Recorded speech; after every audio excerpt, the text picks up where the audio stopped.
mute my phone for you. Hello, Feuzion. My name is Alex Hughes, the host of Feuzion News. Today is February 9th, 2017. It is a great snow day here in upstate New York. I'm joined right now by Charlie from Barstool Sports. Charlie, how are you doing today? I'm doing good, Alex. Thanks for having me on. Yeah, of course. And, we'll be talking the Super Bowl that happened this past weekend. We'll also talk the encounter between Charles Oakley and James Dolan at the Knicks game last night. And, of course, we got baseball in a few weeks, spring training starting up. So, of course, we'll talk some Yankee sports. But first, let's talk about this encounter between Charles Oakley and James Dolan. What do you think, should happen, between the two going forward? And what do you think caused this incident last night? Well, to me, at least from my perspective, I know that there's a lot of tension between Oakley and James Dolan that we're not privy to. That's sort of kind of inside the Knicks organization that us on the outside probably don't know. It's a pretty closed off organization, as we all know. But to me, it's just as classic. The Knicks are just a circus. They're the worst run organization in all of sports. James Dolan is the worst owner in all of sports. For them, the PR statement they put out last night where they just said, Oakley was a great Knick and we hope he gets some help. It just proves how tone deaf and ridiculous they are, that they think that right when the team is in a downslide, the team president, Phil Jackson, just tweeted out some incomprehensible gibberish, trashing our best player, Carmelo Anthony. The team's bad. There seems to be no direction or future. And the owners hated, the whole organization's hated.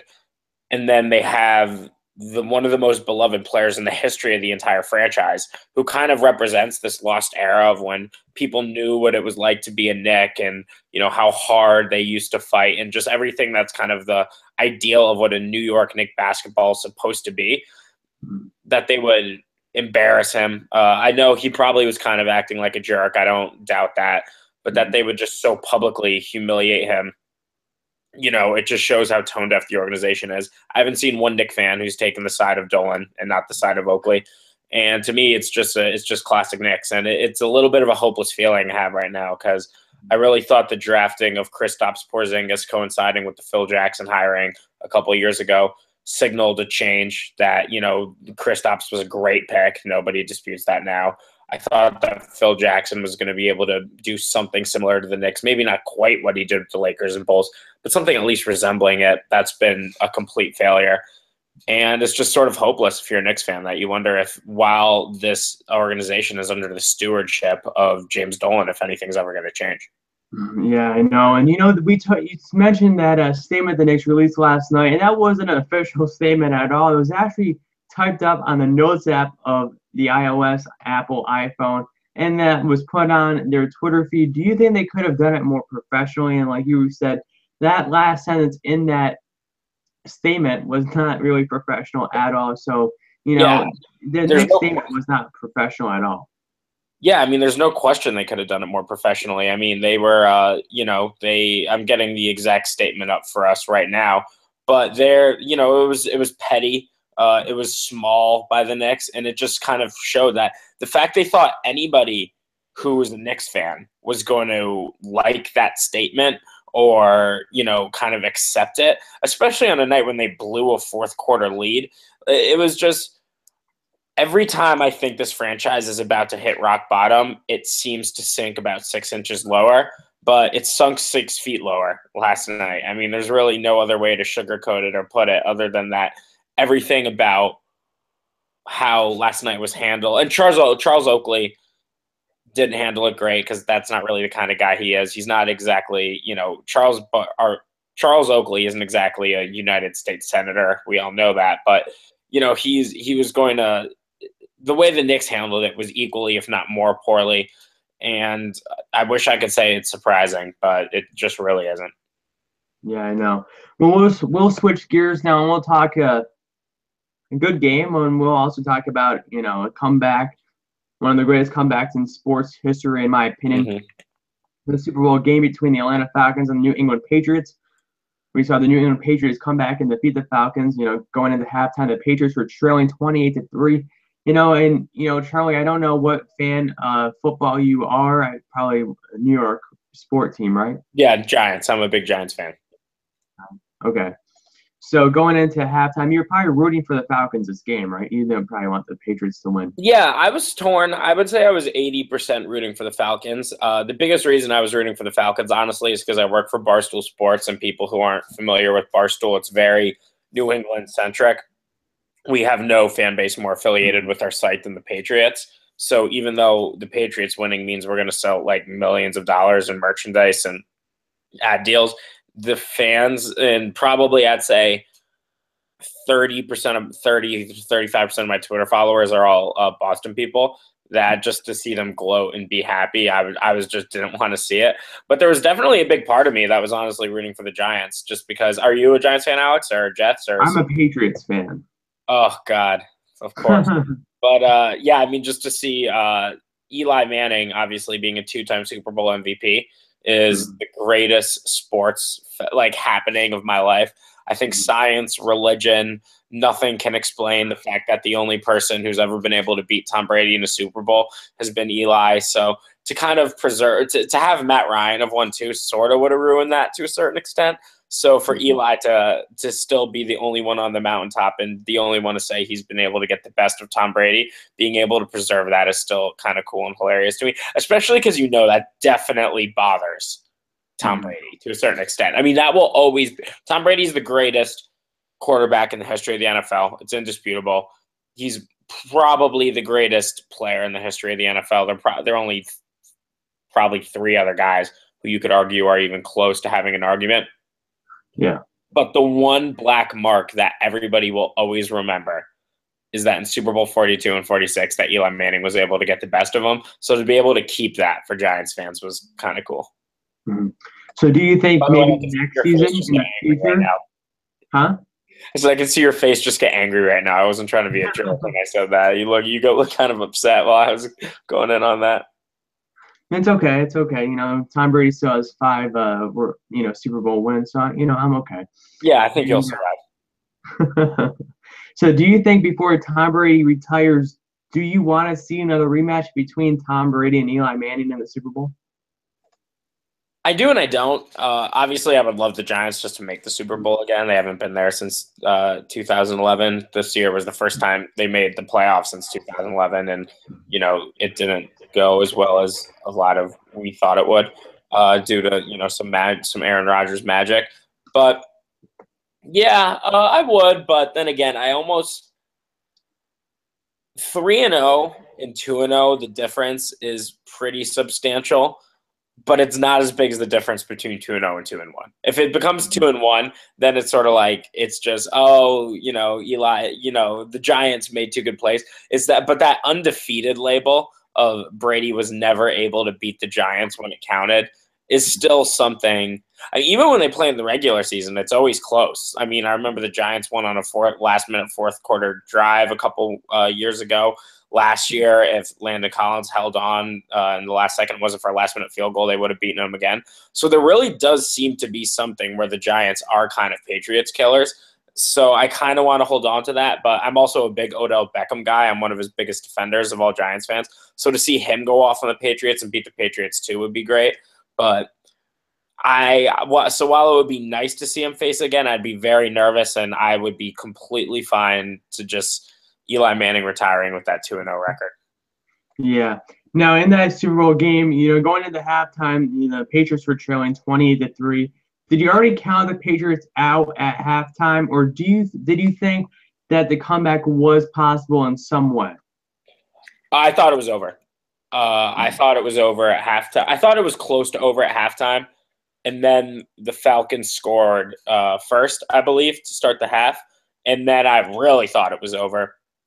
Patriots scored that touchdown to kind of, and I was like, is there a little bit of an opening? That's when the voice in the back of my head started to wonder. And then they missed the field goal, and I just said, it's not the Pats' night. It's just not like nothing's going their way. But then right when things started to unravel, as soon as it was within 16 and they were driving, I had no doubt that at that point I was positive they were gonna go to the overtime. And then I thought whoever won the coin flip was gonna probably score a touchdown and win. So, yeah, I mean, the Patriots won that game. Hats off to them. They're the greatest dynasty in the history of sports now. There's really no doubt about it. Obviously, people have won more titles in a similar frame of time, like the 70s Canadians, some of the runs that the Yankees have been on, the Celtics and the Bill Russell Celtics. But the difference is those teams had rules that either enabled or encouraged dynasties, while the NFL's rules are specifically to prevent something like this Patriots run from happening. So from that perspective, they're the most impressive dynasty of all time. But I still think, and I don't think this should make any Patriots fan mad, it's just a fact, the Falcons lost that game every bit as much, if not more, than the Patriots winning it. I mean, I remember, I personally, and I think most people will agree, will remember that game for two things, which is just the coronation of Tom Brady as the GOAT, but also just the Falcons choke more so than the Pats comeback. Okay, so now we're talking about teams choking right now, and do you feel like the Golden State Warriors, they of course lost, they blew a 3-1 lead against the Cavs last year, and the Cubs also came back to a 3-1 deficit. But you just said, you think of this past Super Bowl as the Falcons, choking, but do you remember the Indians as choking and then the Cubs coming back and winning, or do you feel like that Cubs team really won? Well, I just think the Cubs were a better team. So to me, it was also kind of classic Cleveland that them getting home field advantage, I think, worked against them because that allowed Kyle Schwarber to DH, which gave more punch to the Cubs lineup. So I thought that was kind of a factor. Having the last games in Cleveland actually sort of worked more against them than for them. I don't consider those chokes as much, and the reason I don't is because, again, the Cubs, I think, were just the better team, and the Indians were playing 2 miles above their head in order to get to the point where they were up 3-1. I also believe that LeBron James just put on a historic performance that we're never going to see again. I mean, the Pats played great. Don't get me wrong. But the difference is that there are specific decisions that the Falcons could have made. Matt Ryan not taking that sack, them running it on 3rd and 1, them just running out the ball and kicking the field goal after the Julio Jones catch. Those are three very specific decisions where if they made the obvious choice instead of going, for a home run ball, which they seem to do all 3 times, they would have won the game. Whereas I bet if you rewatched the Warriors or the Indians, they would have more or less done things basically the same way. It just didn't work out. They just lost. I mean, Draymond Green not punching LeBron, he probably would want to take that one back so he wouldn't be suspended.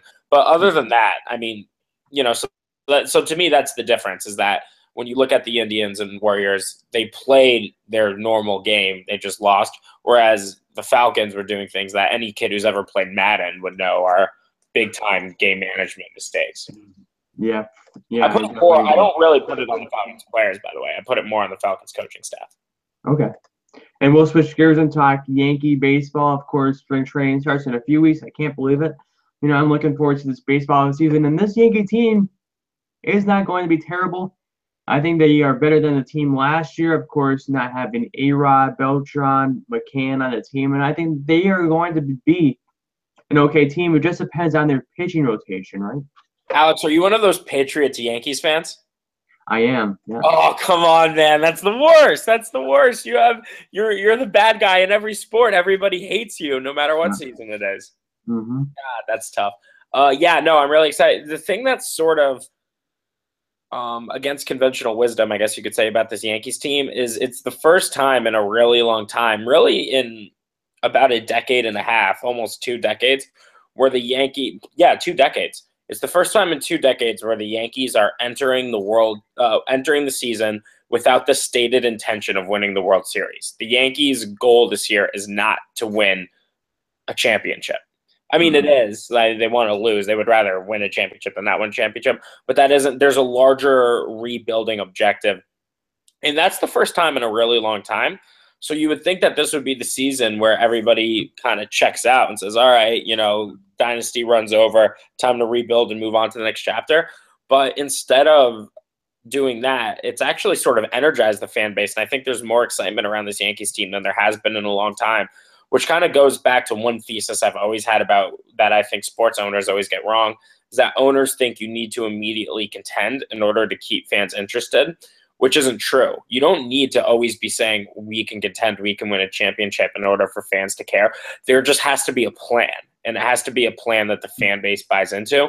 I think the last 4 years, we all knew that the Yankees teams weren't World Series teams, but they were still struggling and trying to force us into believing that they still were, even though we knew they really weren't. So there didn't seem to be much of a plan. But now the plan's pretty simple. We're going to build around Gary Sanchez. We have these stud prospects, Clint Frazier, Blake Rutherford, and Gleyber Torres, especially Gleyber Torres, who can be a future nucleus of a championship team. We're going to shed salary and try to trade old players like Brad Gardner. We're going to try to get at-bats to guys like Aaron Judge, Tyler Austin, people like that, Didi Gregorius, even though he's already pretty well developed, and, kind of figure out what the future of this team is. And I think people are really excited for it, and I think the prospects are good enough where even despite their young age, they can very possibly be a wild card team. I don't see them winning the AL East, especially with Chris Sale on the Red Sox. I think David Price has to be better than he was last year. If he's not, that's one of the biggest busts of a contract that we've seen in a really long time. But I'm really excited for this year, and I think a lot of other people in the Yankees fan base are as well. Yeah, for sure. I'm excited. Baseball season's starting up. Once the football season ends, I'm already, getting my Yankee gear out and getting ready for the season. Now, of course, we talked about the starting rotation. Do you think CC Sabathia is going to be the guy, the Yankees can count on? Or do you think, this is his last year probably and then he'll retire, hopefully? And, who do you think is going to step up on that starting rotation team this year?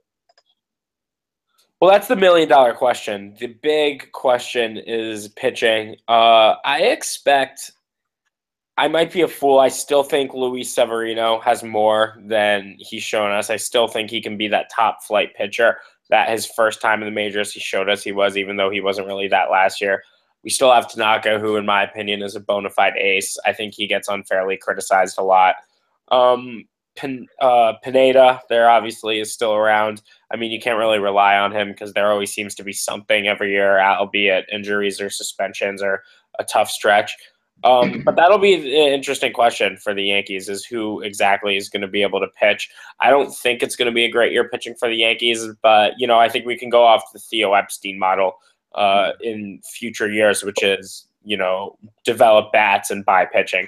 Obviously, that's a little bit more complicated because I'm saying this respectfully, and all rest in peace. I think the Yankees' number one building block everybody thought is Bryce Harper or Manny Machado for next offseason. I think they were really relying on Jose Fernandez, and I think they were going to make him the highest paid pitcher in the history of the MLB. And his unfortunate and tragic death obviously puts a complication in that, which isn't even close to the most unfortunate part of his death. Obviously, it was a tragedy. But I think that'll be – I think that's the single biggest question for the Yankees, is who exactly will pitch. But I do hope Tanaka gets his money when it's time for it and that they re-sign him, because I think he's been terrific. Mm-hmm. Yeah, and I have to agree. And now, of course, you're a writer for Barstool Sports. Now, before we wrap up the interview, I have to ask, working at Barstool Sports, what is something the fans of Barstool Sports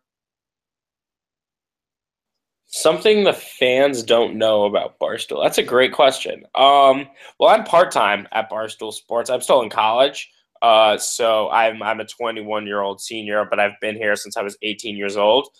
I think something that the fans probably might not – they might know, but they might not know – is just how much work goes into the site. It's really easy when you see a blog that's like 250 words of comedy or an hour-long podcast to think that, it's as simple as finding a story that's trending on Twitter, typing a quick reaction and hitting post, or it's as easy as, just getting your buddies together who all work at Barstool and, hitting record, and then you put it on iTunes, then the millions of dollars of ad revenue pour in. But it's not like that. I mean, planning and creating content is really hard, especially when you want it to be good. It's extremely difficult. I mean, to make an episode a part of my take is essentially a full day process of planning, editing, recording, cutting, trying to get guests, putting together promotions, trying to perfect it, trying to brainstorm new ideas. It's that way for KFC Radio, Spittin' Chicklets, Zero Blog 30, what have you. So I just think the level of effort, and I'm sure, Alex, you having your own podcast, you know this, the level of effort that you have to put in is a lot more than people anticipate. Yeah, and I usually spend about even an hour a day, 2 hours a day scheduling guests for, the next week or two. And I'm booked for the next 4 weeks already. So, I'm, focusing on producing better shows, better questions, more well-rounded shows right now, not focusing on guests right now. But The suit I'm you're always looking wearing to get new guests on. for this podcast, or are you wearing that for something else? No, I dressed up for this, yeah. There you go. All right, man. That's awesome. Yeah. Charlie, I want to say thank you for coming on my show tonight as well, or today. And where can the fans follow you on Twitter? At Charlie Wisco. And check out barstoolsports.com. Yes, definitely. Thank you again, Charlie, for coming on. Be sure to go back, watch all my other episodes, hit the subscribe button, hit the like button, and I will see you at 6 p.m. with Caitlin Ross to talk some Atlanta sports. She won't be happy. Thanks for watching. I will see you at 6.